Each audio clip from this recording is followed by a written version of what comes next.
네, 뉴욕 증시 마감 상황 자세히 살펴보는 김선영의 인USA SAC 인베스트먼트 김선영 연구원과 미국 현지 연결해서 얘기를 나눠보도록 하겠습니다. 연구원님 안녕하십니까? 예, 안녕하십니까. 김선영입니다. 네, 자 3대 지수 혼조세로 마감이 됐습니다. 뭐 여러 가지 좀 지표도 좋지 못했습니다만 아무래도 좀 전날의 어떤 상승 여기에 대한 어떤 차익 실현 매물이 쏟아져 나온 것이 좀 큰 부담을 주지 않았나 이런 생각이 드는데 어떻습니까? 예, 그렇습니다. 오늘 뉴욕 증시 지수별로 등락이 엇갈린 혼조 양상을 보였습니다. 연방준비제도의 금리 인상 시기가 6월 이후로 늦춰질 수 있다는 기대감으로 어제 급등했던 데 따른 차익 실현 매물이 시장에 부담을 주었던 하루였는데요. 어제 하락했던 미 달러와의 상승 추세가 오늘 다시 이어진 것이 증시 전반에 악재로 반영이 된 가운데 WTI 국제 원유 가격이 하루 만에 하락세로 돌아서면서 배럴당 1.8%가 내린 43달러 85센트에 마감되며 에너지 업종 전반이 급락하면서 지수를 끌어내렸지만 바이오 업종으로의 자금 유입이 이어지면서 관련 업체들의 주가가 상승한 것이 나스닥 지수의 긍정적인 흐름을 이끌었습니다. 한편 미국의 작년 4사분기 경상수지 적자 규모가 전분기 대비 14.8%가 크게 늘어난 1,135억 달러를 기록해 1,032억 달러였던 증시 예상을 상회했다는 상무부의 발표 역시 다소 부정적으로 작용을 했는데요. 이로 인해 미국의 GDP 중 경상수지 적자가 차지하는 비중은 2.6%를 기록해 전분기에 2.2%보다 증가한 것으로 나타나고 있습니다. 업종별로는 바이오를 비롯해 항공사와 반도체, 어페럴, 카지노, 소매 업종 등이 상승했던 반면 에너지를 비롯해 금융, 제조, 건설, 보험사, 유틸리티, 태양광 그리고 통신업종은 하락했으며 마지막으로 10년 만기 국채금리는 어제보다 상승한 1.977%를 기록했습니다. 자, 국채금리 같은 경우는 이제 2% 재진입 다시 좀 앞두고 있는 모습을 보여줬네요. 자, 증시 이슈 그리고 특징 종목 살펴보도록 하겠습니다. 자, 일본 부동산 시장 활성화에 대한 어떤 기대감들이 상당히 높아지고 있다면서요? 예, 그렇습니다. 일본의 상업용 부동산 가치가 7년 만에 마이너스에서 벗어나 일본 부동산 시장 상승에 대한 기대감을 높이고 있습니다. 니혼 게이자이 신문에 따르면 올 1월 1일 기준으로 일본 국토교통성이 조사한 일본 전국 상업용지 공시지가가 전년 동기 대비 변화가 없었던 것으로 나타나 7년 만에 마이너스에서 벗어났으며 도쿄와 오사카, 나고야 등 3대 대도시권 상업용지 공시시가는 전년보다 1.8% 상승했으며 히로시마와 삿포로, 후쿠오카 등 지방 주요 도시 상업용지 공시시가는 2.7%가 상승한 것으로 집계가 되고 있습니다.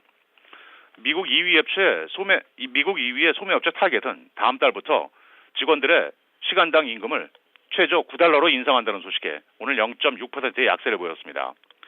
스타벅스 커피는 4월 9일부터 2대1의 주식 분할 뉴스와 함께 중국의 음료업체인 팅이홀딩스와 제휴해 중국 내 캔커피 시장에 뛰어들다는 계획을 내놓으면서 2%의 상승세를 보였고 인터넷 업체 야후는 중국 베이징에 소재한 연구센터를 폐쇄하고 약 300명의 직원을 해고한다는 소식에 0.9%의 상승세로 거래를 마쳤습니다. 증권사 파이퍼 제프레이가 목표 주가를 55에서 49달러로 낮추고 투자 의견을 비중 축소로 낮췄다는 소식에 온라인 상거래 업체 이베이가 0.8% 하락했으며 반면 랄프스와 푸드폴레스 등을 운영하는 미국 최대 슈퍼마켓 크로거는 증권사 도이처뱅크가 목표 주가를 80에서 90달러로 높이는 등 매수 추천을 한 데 따라 오늘 1%의 상승세를 나타냈고 마지막으로 일본의 혼다 자동차는 에어백 결함과 관련해 미국에서 판매된 2008년 파일로트, 2011년 어코드, 2004년 시빅 등 총 10만 대 차량을 리콜한다고 밝히면서 오늘 1.2%의 약세를 보였습니다. 네. 자, 이렇게 증시 이슈 그리고 특징 종목들을 저희가 살펴봤고요. 자, 이제 경제 지표와 일정들도 좀 체크를 해보도록 하겠습니다. 전체적으로 미국에서 발표된 경제 지표들이 부진한 모습을 보여줬다고요? 예, 그렇습니다. 먼저 연방노동부에 따르면 지난 주간 미국 내 실업수당 청구 건수가 전주 대비 1,000건이 늘어난 29만 1,000건을 기록해 예상치였던 29만 건을 소폭 상회한 것으로 나타났습니다. 한편 변동성을 줄여서 추세를 보여주는 4주 이동평균 건수는 2,250건이 증가한 30만 4,750건을 기록했고 연속 수급자 수는 11,000건이 줄어든 242만 건을 기록하고 있습니다. 필라델피아 연방은행에 따르면 이 지역 3월의 제조업 지수가 작년 2월 이후 가장 낮은 플러스 5를 기록해 예상치였던 7을 하회하면서 부진한 모습을 보였고 컨퍼런스 보드의 2월 경기 선행 지수 역시 전달보다 0.2%가 상승해 121.4를 기록하는 데 그쳐 두 달 연속 상승했지만 증시 예상치였던 0.5% 상승에는 역시 미치지 못했습니다. 마지막으로 내일은 예정되어 있는 경제지표가 없는 가운데 주택건설사 KB홈, 올리브가든과 레드랍스터 등을 운영하는 대형 외식업체 다든 레스토랑, 그리고 고급 보석 판매업체 티파니, 그리고 통신사 치타 모바일 등이 지난 분기 실적을 내놓을 예정입니다. 네, 알겠습니다. 오늘도 좋은 말씀 고맙습니다. 네, 고맙습니다. 네. 자, 이렇게 해서 뉴욕 증시 마감 상황 살펴보았습니다. 전체적인 경제 지표들은 좋지 못했고, 거기에 따른 흐름들도 좀 좋지 못했던 뉴욕 증시 마감 상황. 어쨌든 모두 다 하락보다는 이제 상승세로 혼조세로 마감을 했다는 부분에 대해서 조금 이제 안도감을 가져야 되지 않나, 이런 부분도 한편 생각을 해봐야 되지 않을까 하는 생각이 듭니다. 자, 그러면 저희가, 지수별 흐름은 어땠는지, 그리고 이에 따른 외신 소식들, 또 어떤 소식들이 전해지고 있는지 챙겨보도록 하겠습니다. 자, 시황센터로 연결합니다. 어이지 앵커 그리고 우성무 기자 두 분 전해주시죠. 네, 19일 마감 상황 전해드리겠습니다. 어제 FOMC 회의 결과 이후에 시장은 안도 랠리를 보였습니다. 하지만 이날은 급등에 대한 피로감이 쌓이면서 매물 소화하는 과정을 보였었고요. 이에 따라 3대 지수는 숨고르기 속에서 혼조 마감했습니다. 마감가 확인해 보시죠. 다우지수와 S&P 500 지수는 이날 내렸습니다. 그럼에도 불구하고 나스닥 지수만이 이날 바이오 헬스케어 종목들 선전하면서 0.2% 가까이 강보합권에서 거래를 마쳤습니다. 다우지수 하루 동안의 양상 보겠습니다.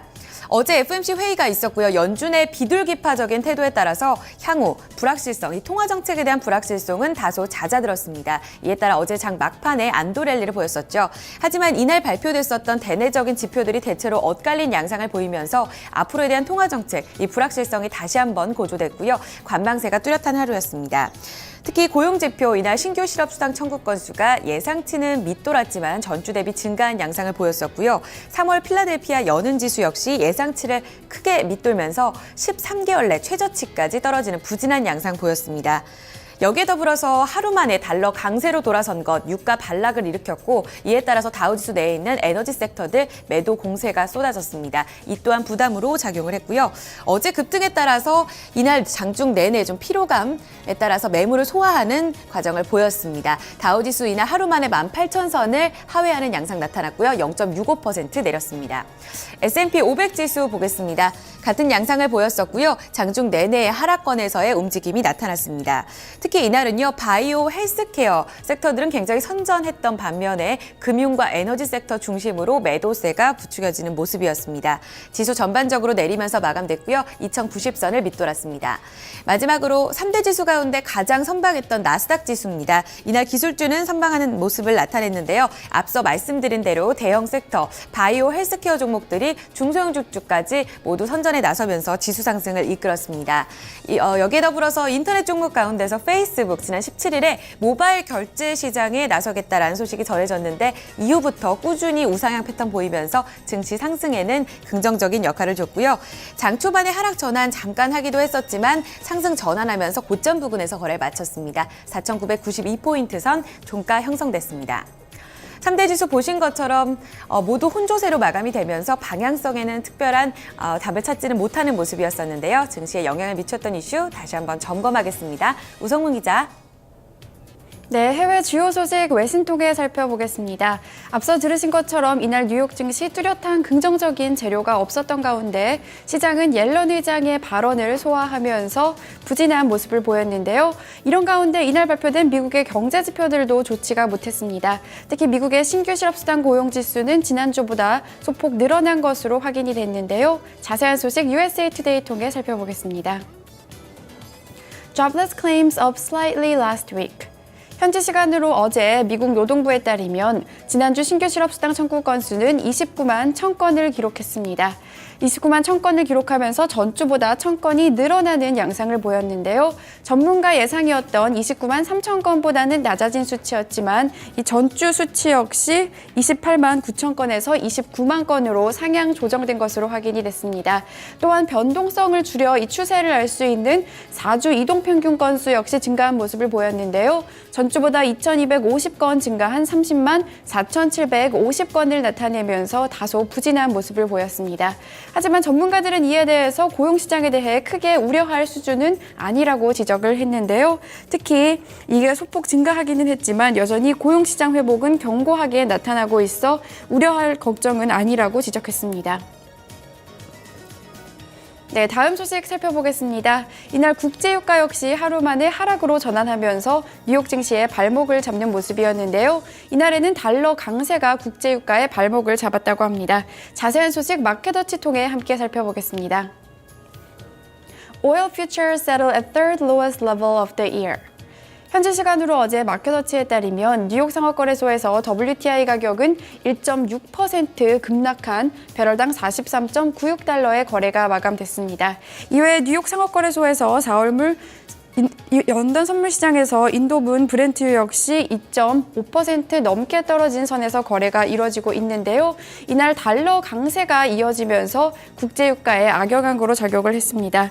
실제로 전날까지 하락 흐름을 보였던 달러는 이날 1.5% 가까운 상승세를 나타냈는데요. 이뿐 아니라 오펙에서 감산이 없을 것이라는 의견이 나온 건 역시 유가에는 악재였습니다.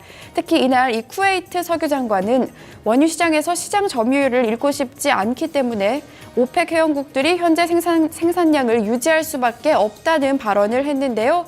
이 공급 우위에 대한 우려감이 지속되고 있는 가운데 오펙이 감산에 나서지 않을 것이라는 뜻으로 해석이 되고 있습니다. 특히 전날에는 이 미국의 원유 비축량이 사상 최대를 기록했다는 보도가 나왔는데요. 이런 상황에서 감산도 없을 것으로 보이면서 공급 과잉에 대한 우려감은 더욱더 커지고 있습니다. 전문가들은 달러 강세가 누그러지지 않는다면 유가가 40달러 밑으로 떨어질 가능성도 충분하다고 내다봤는데요. 하지만 연준이 금리 인상을 서두르지 않을 것으로 보이는 만큼 달러 강세가 진정될 수도 있다는 의견도 나오고 있습니다. 해외 주요 소식 외신 통해 함께 살펴봤습니다. 네, 자 이렇게 지수별 흐름과 그에 따른 외신 소식들도 살펴봤습니다. 자 유가 하락에 대한 부분도 좀 언급을 했었는데요. 자 그러면은 개별 종목의 마감 상황들, 지수 내 개별 종목은 또 어떻게 마감이 되는지 주요 종목들을 살펴보도록 하고요. 이에 따른 외신 소식들 함께 좀 챙겨보도록 하겠습니다. 자 다시 시황센터로 연결합니다. 어이지 앵커 우성 기자 계속해서 전해주시죠.